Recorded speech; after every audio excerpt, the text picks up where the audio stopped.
So hello guys, welcome back to my YouTube channel PCM 24/7 study point. ठीक है, तो अब हम करने वाले हैं यानी अपरमेय संख्या हमारी चल रही क्लास आपका चयन है।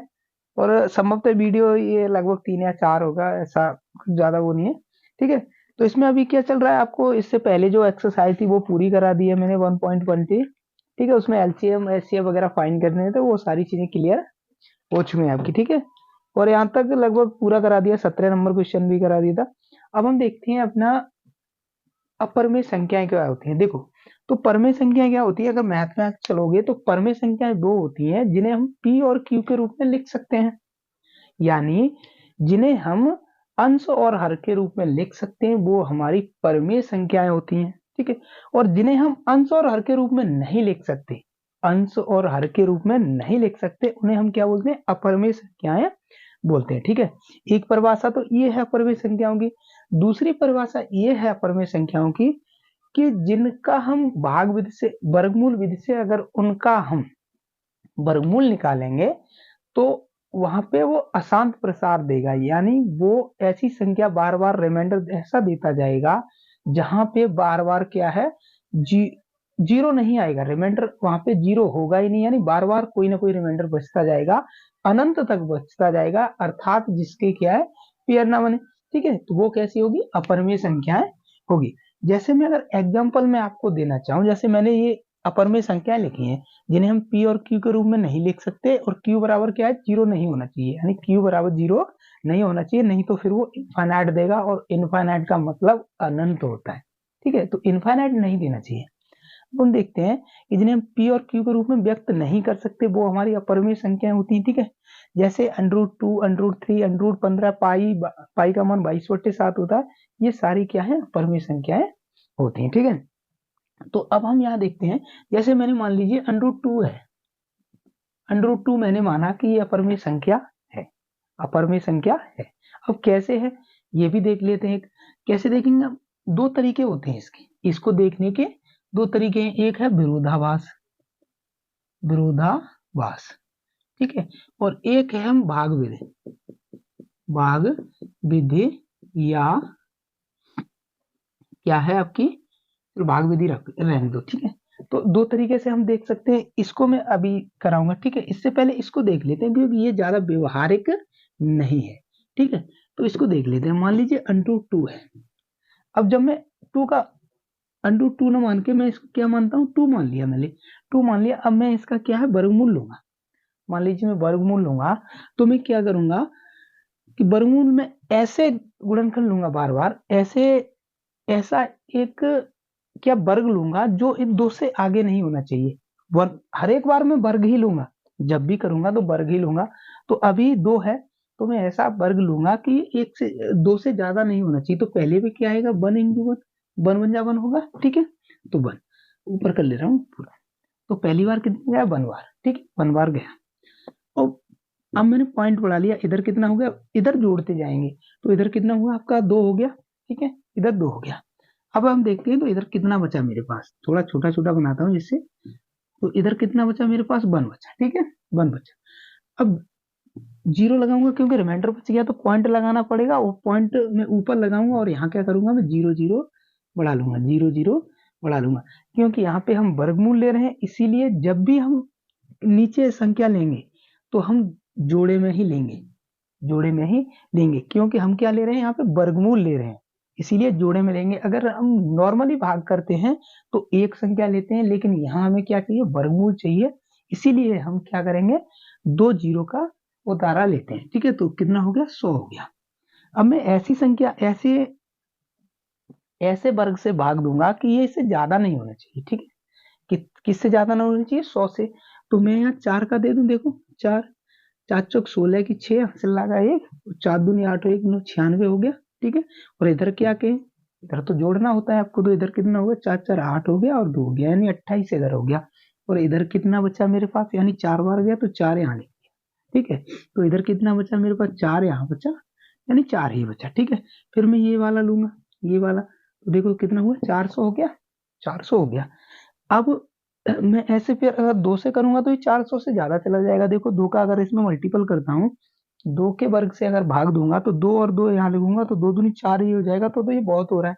ठीक है, तो यहाँ 1 करूंगा, 1 बार गया, यानी 1 बन जा 1, 8 बन जा 8 और 2 बन जा 2। ठीक है, 281 हो गया। अब इधर की बात क्या करेंगे, प्लस करेंगे, तो इधर कितना हुआ 2 8 2। ठीक है, और देखो इधर कितना बचेगा, यहाँ 10 हो गया, 10 में से 1 गया, कितना 9 बचा, यहाँ 1 बचा और यहाँ भी 1 बचा, यानी 119 बच गया, 190 बच गया। अब इधर अब मैं क्या करूंगा, यहाँ से 2 जीरो फिर बढ़ा लूंगा, क्योंकि अभी कटा तो है नहीं, रिमाइंडर बचता जा रहा है बार बार। ठीक है, 2 जीरो बढ़ाऊंगा, अब देखो कितना होगा, इकाई दहाई सैकड़ा हजार दस यानी 11,900 हो गया, 11,900। अगर मैं यहाँ पे 1 लगा लेता हूँ और नीचे भी 1 लगा लेता हूँ तो ये कितना है, लगभग 3,000 है। तो देखो क्या ये चला जाएगा, नहीं, ज्यादा बात जाना चाहिए, 4 दूनी 8 होना चाहिए, तभी तो 11 होगा। ठीक है, 5 करूंगा तो 5 दूनी 10 तो ऊपर निकल जाएगा, क्योंकि ये 28 30 के करीब है, 5 या 15 हो जाएगा फिर तो ये। ठीक है, तो यहाँ 4 बार देखता हूँ मैं। ठीक है, 4 चौक 16 की 6 हासिल लगा 1, 4 दूनी 8 1 9 और 8 चौक 32 की 2 हासिल लगा 3। ठीक है, 4 दूनी 8 और 3 11। इधर इतना बचा, इधर कितना हो गया, 4 और 4 8 हो गया, 2 हो गया, 8 हो गया, 2 हो गया। अब मैं देखता हूँ ये 4 बार और चला गया। ठीक है, 4 बार और चला गया, क्योंकि मैं 2 का ही तो भाई वर्गमूल ले रहा हूँ, 2 का ही तो वर्गमूल ले रहा हूँ मैं।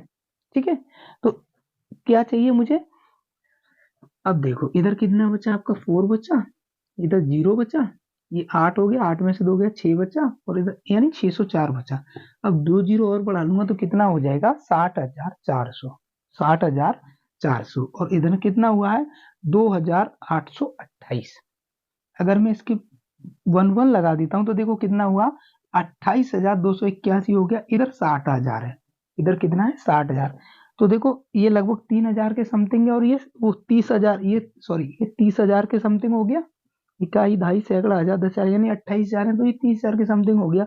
और इधर 60,000 है, यानी 2 बार जाएगा, 3 बार नहीं जाएगा, नहीं तो ये 90 के करीब पहुंच जाएगा। ठीक है, तो इधर देखो 2 बार चला जाएगा। और जब भी देते हैं तो पेयर से ही भाग देते हैं, यानी इससे वर्ग से ही हम भाग देंगे, जब भी देंगे तो 3 से देंगे तो 3 2, अरे 3 लिखना पड़ेगा ऊपर और नीचे। ठीक है, तो अब देखें, 2 दूनी 4 हो गया, यानी 2 बार चला गया। ठीक है, 2 दूनी 4 हो गया, 8 दूनी 16 हो गया, 2 दूनी 4 8 दूनी 16, 2 दूनी 4 1 5 हो गया, 8 दूनी 16 की 6 यहाँ से लगा 1, 2 दूनी 4 1 5। ठीक है, तो देखो इधर कितना बचा आपके पास, 6 बचा, 3 बचा, यहाँ 13 हो गया, तो कितना बचा 8 बचा, 9 में से 3 यानी 38 36 बचा। और इधर देखो कितना हो गया आपके पास, 4 हो गया, 8 हो गया, 2 हो गया, 8 हो गया, 2 हो गया। ठीक है, इधर इतना बचा। अब 38 36 बचा और 2 जीरो और बढ़ा लिया मैंने। ठीक है, तो 2 बार चला गया। अब मैं देखता हूँ इधर मेरे पास देखो कितना है, इकाई दहाई सैकड़ा हजार दस लाख, यानी 3,83,600 के करीब है, 3,83,600 के करीब है। और अगर मैं यहाँ पे 1 बढ़ा लेता हूँ तो ये कितना हुआ, इकाई दहाई सैकड़ा हजार दस लाख, यानी 2 लाख। इधर कितना है, 2 लाख के करीब है। ठीक है, तो ये लगभग लगभग, अब यहाँ पे आप देखोगे तो देखो 3 बार लगभग जाएगा, 3 तक के 9, 3 चौक 12 की 2 हाथ से लगा 1, 8 तिया 24, 8 तिया 24। देखो ये लगभग लगभग यहाँ पे 3 बार जाएगा, 3 बार और चलाया जाएगा। तो हमें यहाँ पे देखने को क्या मिल रहा है, यहाँ पे देखने को ये मिल रहा है कि यहाँ पे रिमाइंडर बचता ही जा रहा है, कुछ ना कुछ रिमाइंडर एक्स वाई जेड, कुछ ना कुछ रिमाइंडर नीचे बचता ही जा रहा है, कुछ ना कुछ रिमाइंडर बचता ही जा रहा है। तो अतः हम कह सकते हैं, अतः √2 एक अपरिमेय संख्या है। ऐसे ही हम अगर √3 का करेंगे तो वो आएगा, √7 का करेंगे तो वो आएगा, √15 का करेंगे तो भी वही आएगा। यानी यहाँ से निष्कर्ष क्या निकल रहा है कि परिमेय संख्याएं वो होती हैं जिनका प्रसार क्या होता है, शांत होता है, अर्थात जिनमें कुछ डिजिट के बाद रिमाइंडर नहीं बचता है। क्लास 9th में आपने बहुत अच्छे से पढ़ा होगा।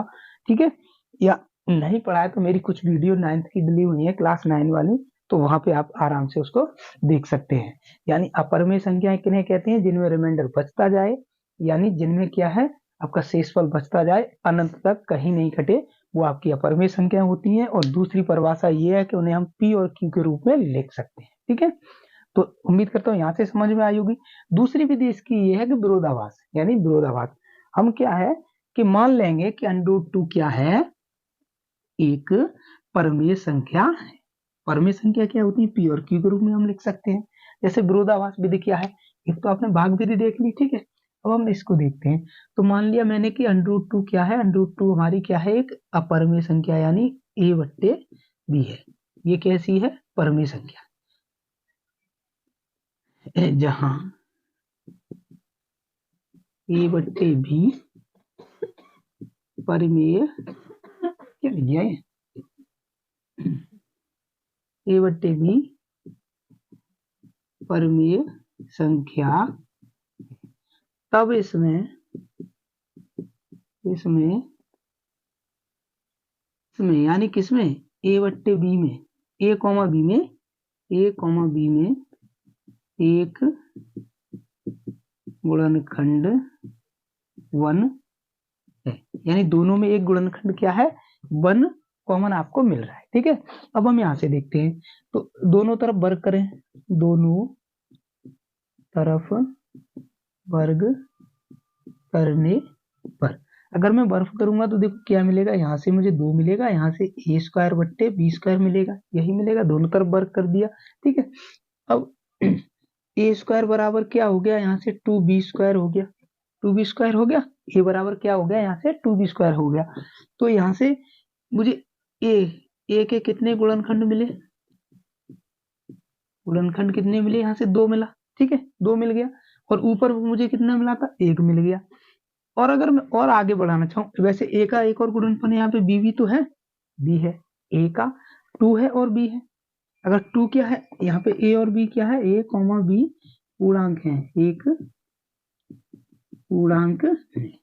अगर मैं यहाँ पे क्या है, b को एक और पूर्णांक c मान लो, 2b को एक और पूर्णांक क्या मान लू मैं, यहाँ पे c मान लो। जैसे कि यहाँ पे क्या है, मैं a² बराबर यानी b² बराबर c मान लो, b² बराबर c मानो, तो क्या हो जाएगा, 2c हो जाएगा। और यहाँ पे क्या, c का मान रख दो, ठीक है, c² हो जाएगा, ठीक है। तो अब यहाँ से a² बराबर कितना हो जाएगा आपका, 2b², तो a² कितना हुआ, 4b हो गया। यहाँ से कितना हुआ मेरे पास, 4b हो गया, 4c, ठीक है। अब देखो यहाँ से मुझे कितने गुणनफल, यानी अब हम यहाँ पे देखते हैं कि जो संख्या भाज्य है, मैंने आपको पिछली वीडियो में बताया था, भाज्य में क्या होता है कि भाज्य अगर होगी तो वो 1, स्वयं और भी संख्या से कटेगी, और भी संख्या से कटेगी। और अगर अभाज्य होगी तो क्या है, 1 और स्वयं और किसी से वो नहीं कटती है। तो आप यहाँ पे देख रहे हो, जब √2 थी तो वो √2 को मैंने क्या माना था, एक परमेय संख्या मान लिया, a और b, तो उनमें क्या कॉमन मिल रहा था, मुझे 1 कॉमन मिल रहा था। फिर जब मैंने और सॉल्व किया तो आगे क्या मिल रहा है, a² के गुणनखंड 2 और b मिल रहे हैं, यानी 1, 2 और 3, मुझे 3 गुणनखंड मिले, 1 से भी हो रही है, 2 से भी हो रही है और b से भी हो रही है। जो मेरी √2 है वो किससे विभाजित हो रही है, 1 से, 2 से और b से, ठीक है।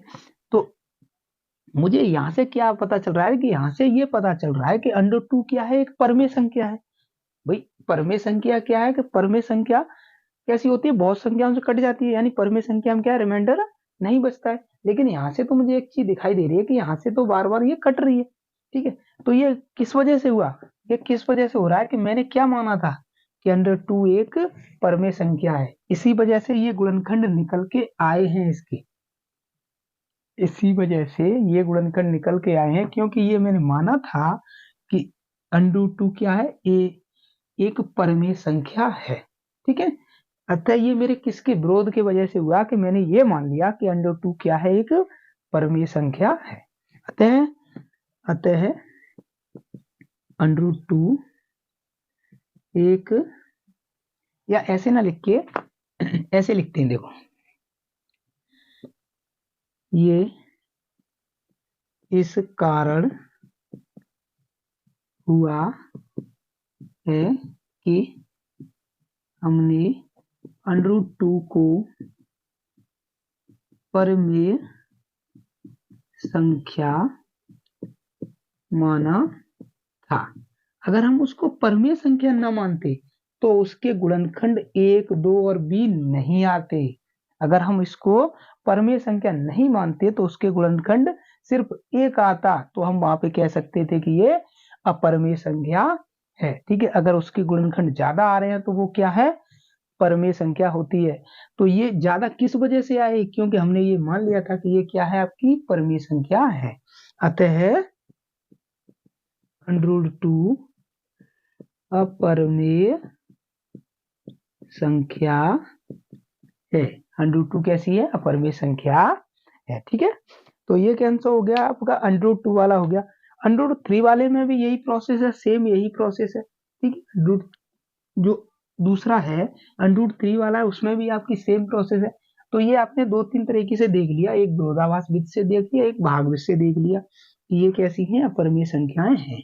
और क्यों हैं, क्योंकि हमने ये मान लिया था कि ये कैसी है, परमेय संख्याएं। इसी वजह से हमें विरोध प्राप्त हुआ कि ये परमेय संख्या है या ज्यादा इसके गुणनखंड आ रहे हैं। ठीक है, तो अगर हम परमेय संख्याओं को ऐड करें, यानी परमेय संख्याओं को ऐड करें, तो ये प्रोबेबिलिटी होती है कि वो परमेय आए या परमेय आए, ये चीज हो सकती है। ठीक है, या उनमें से कुछ घटाएं तो प्राप्त संख्या है वो परमेय या अपरमेय हो सकती है। कुछ दोनों परमेय संख्याएं या अपरमेय संख्याओं का हम मल्टीपल करें, ठीक है, तो भी वो परमेय या अपरमेय आ सकती है। ये चारों प्रोसेस होती है, गुणा, भाग, जोड़, घटाव, इसमें क्या है, परमेय या अपरमेय संख्याएं आ सकती हैं। ठीक है, जैसे भी आगे आएंगी तो उसमें मैं बताऊंगा। अब हम देखते हैं आगे, यानी √2 एग्जाम्पल नंबर सेकंड देखते हैं। इसमें एग्जाम्पल आपका सेकंड है, यहाँ पे है √3। ठीक है, इसको मैंने मान लिया कि a और b, माना √3 एक परमेय संख्या है। अब जब वो परमेय संख्या है तो हम उसे किस में लिख सकते हैं, ए और बी के रूप में लिख सकते हैं, अगर परमेय संख्या है, क्योंकि यहाँ प्रोसेस है कि परमेय संख्या पी और क्यू के रूप में लिखी जा सकती हैं। लेकिन क्यू बराबर क्या है, 0 नहीं होना चाहिए, यानी यहाँ पे क्या है, बी बराबर 0 नहीं होना चाहिए। अब दोनों का वर्ग कर दें, दोनों का वर्ग करने पर तो इधर कितना हो जाएगा, 3 हो जाएगा, इधर a² बट्टे b² हो जाएगा। अभी जब यहाँ पे है तो इसमें क्या है, कॉमन फैक्टर क्या है, एक है, मान लिया मैंने। ठीक है, एक गुणनखंड है। ठीक है, तो देखो कितना हो जाएगा, 3b² बराबर a², अर्थात a के यहाँ पे 3 गुणनखंड आ गए और b आ गया।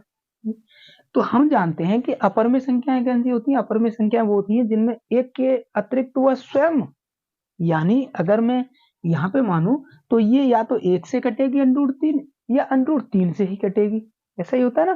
ठीक है, तो यहाँ पे इसके गुणनखंड कितने आ गए, 1, 2, 3 और b, यानी 3 गुणनखंड इसके आ गए। तो यहाँ से हम बोल सकते हैं कि √3 क्या 3 गुणनखंड आ गए तो क्या है, आपकी परमेय हो जाएगी। ये गुणनखंड आए क्यों, क्योंकि हमने इसको माना था कि ये क्या है, आपकी एक परमेय संख्या है। अतः हम लिख सकते हैं, अतः √3 एक अपरमेय संख्या, ठीक है, अपरमेय संख्या है। ठीक है, तो ये बार बार आ क्यों रहे हैं, अगर यहाँ से सीधा हम सोचने की कोशिश करें कि ये गुणनखंड बार बार आ क्यों रहे से, देखो यहाँ पे मैं परमेय लिखता हूँ, परमेय, तो ये 1 से कटेंगी, स्वयं से और अन्य संख्या से कटेंगे। वहीं में अगर अपरमेय की बात करूं, अपरमेय, तो ये 1 से कटेंगी, स्वयं से कटेंगी और किसी से नहीं कटेंगी। तो देखो ये 1 से तो कट ही रही है, अगर मैंने परमेय इसको माना है तो ये 1 से कट रही है और 3 से भी कट रही है और √3 से भी कट जाएगी और किससे, और b से भी कट जाएगी। तो ये परमेय संख्या है। लेकिन ये परमेय संख्या निकल के क्यों आ रही है, क्योंकि मैंने इसको माना है कि √3 क्या है, एक परमेय संख्या है। अतः मैं बोल सकता हूं कि √3 परमेय संख्या निकल के इस वजह से आई है कि मैंने इसको माना है। ठीक है, अतः √3 एक अपरमेय संख्या है। ठीक है, तो ये एग्जाम्पल नंबर सेकंड भी आपका हो गया। ऐसे ही आपका थर्ड है, देखो थर्ड को देख लेते हैं क्योंकि कई बार एग्जाम में आया हुआ भी है। ठीक है, तो ये थर्ड कैसे हो जाएगा, तो देखो प्रोसेस सेम, सभी में यही प्रोसेस है, सेम प्रोसेस है सब में, ठीक है। तो देखो अगला देखते हैं, एग्जाम्पल थर्ड देखते हैं, example number third. Example number third में क्या है कि 2√2 3√2, ठीक है, ये है एक अपरिमेय संख्या, ठीक है। तो इसको मैं मानूं कि √3/2 बराबर a/b, माना 3√2 एक परिमेय संख्या है। ये प्रोसेस लिखनी पड़ेगी, ये प्रोसेस बार बार आपको लिखनी पड़ेगी, ठीक है। तो देखो मैंने मान लिया कि √3√2 एक परिमेय संख्या है, तब मैंने इसको a और b के बराबर कर लिया, ठीक है। लेकिन यहाँ b क्या है, b बराबर नहीं होना चाहिए 0 के, ठीक है। अब दोनों तरफ वर्ग करूं मैं, दोनों तरफ वर्ग करने पर तो यहाँ से कितना मिलेगा मुझे, देखो इधर आपका 3 है, ठीक है। तो इधर देखो मुझे क्या मिलेगा 3,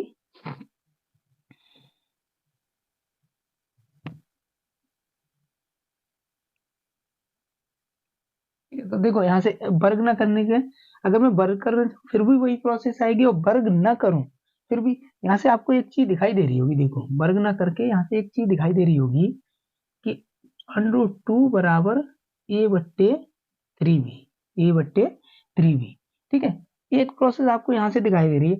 अब हम √2 को देख चुके हैं, √2 को हम देख चुके हैं, और इसके बराबर में कोई भी संख्या हो वो क्या है, अगर बराबर है तो वो कैसी होगी आपकी, देखो √2 को तो हम देख चुके हैं वो अपर में है, और क्यों अपर में है वो हम प्रोसेस यहाँ पे देख चुके हैं। अतः हम बोल सकते हैं, अतः 3√2 भी एक अपरिमेय संख्या होगी। अगर यहाँ से आगे और करना चाहो, इसी उसकी तरह करना चाहोगे तो देखो क्या हो जाएगा, 9 × 2 बराबर a²/b², ठीक है। तो 9 दूनी 18 हो जाएगा, बराबर a²/b²। तो a² बराबर कितना निकलेगा, 18b², यही निकलेगा 18b²। अब हम a² देखेंगे तो इसके गुणनखंड देखो कितने हो जाएंगे, 2 × 3 × 3 इंटू b² यही हो जाएंगे। तो देखो a² है, इसके गुणनखंड कितने आ रहे हैं, 2 आ रहे हैं, 3 आ रहे हैं, और b² आ रहा है, और a यहाँ पे भी एक तो यहाँ पे मिलेगा ही मिलेगा। यानी जो ये हो किस वजह से रहा है कि हमने इसको मान लिया है कि ये परिमेय संख्या है, इसी वजह से तो ये बार बार आ रहा है। तो इसके गुणनखंड कितने आ रहे हैं आपके, गुणनखंड यहाँ से 1 ऊपर मिल रहा है, 2 है, 3 है, और कितना है b है, यानी 4 आ गए। जब ये 4 आ गए तो ये कैसी होगी, परिमेय संख्या होगी। लेकिन ये परिमेय संख्या निकल के क्यों आ रही है, क्योंकि हमने इसको मान लिया है कि ये क्या है, एक परिमेय संख्या है। अतः 3√2 भी एक अपरिमेय संख्या होगी, ठीक है, अपरिमेय संख्या होगी, ठीक है। तो और भी इसमें एग्जांपल दे रखे हैं, जैसे एग्जांपल नंबर 4 दे रखा है, तो 5 को आप उधर कर लीजिए, तो यहाँ से निकल आएगा, √3 का मैं निकाल चुका हूँ, ठीक है। तो यहाँ से ये चीजें हो जाएगी। एक क्वेश्चन ये इसमें से एक क्वेश्चन आपको बोर्ड में मिलना ही मिलना है, या तो √2 वाला मिलेगा या √3 वाला मिलेगा, ठीक है। तो एक क्वेश्चन यहाँ से आपको पक्का मिलता है। इसकी वजह से आपको बहुत अच्छे से बताया, यानी विरोधाभास विधि बताई है मैंने आपको, दूसरी विधि भी बताई थी कि आप वर्गमूल विधि से भी इसको कर सकते हैं, वहां से भी हम पता लगा सकते हैं। तो सिंपली इसमें क्या था कि परिमेय संख्या किन्हें कहते हैं, जिनमें क्या है, रिमाइंडर ना बचे, और अपरिमेय संख्या किन्हें कहते हैं, जिनमें रिमाइंडर बार बार रिपीट यानी बचता हुआ जाए अनंत तक, उन्हें हम अपरिमेय संख्या कह सकते हैं। दूसरी परिभाषा यह है कि जिन्हें हम p और q के रूप में नहीं लिख सकते, उन्हें अपरिमेय संख्या कह सकते हैं, ठीक है। तो ये तीनों चारों चीजें प्रूफ करके मैंने दिखा दी हैं। तो मेरे हिसाब से ये आपकी एक्सरसाइज में भी यही दे रखे होंगे, ठीक है, एक्सरसाइज में भी यही दे रखे हैं। 1.2 जो एक्सरसाइज है आपकी, उसमें भी यही क्वेश्चन दे रखे हैं, ठीक है। तो इनको सॉल्व कीजिए, नहीं आता है तो व्हाट्सअप कीजिए, ठीक है। तो अब हम चलेंगे अगला टॉपिक क्या है आपका, बहुपद यानी पॉलिनोमियल की तरफ हम लोग अगले वीडियो में पॉलिनोमियल यानी बहुपद को देखेंगे। तब तक के लिए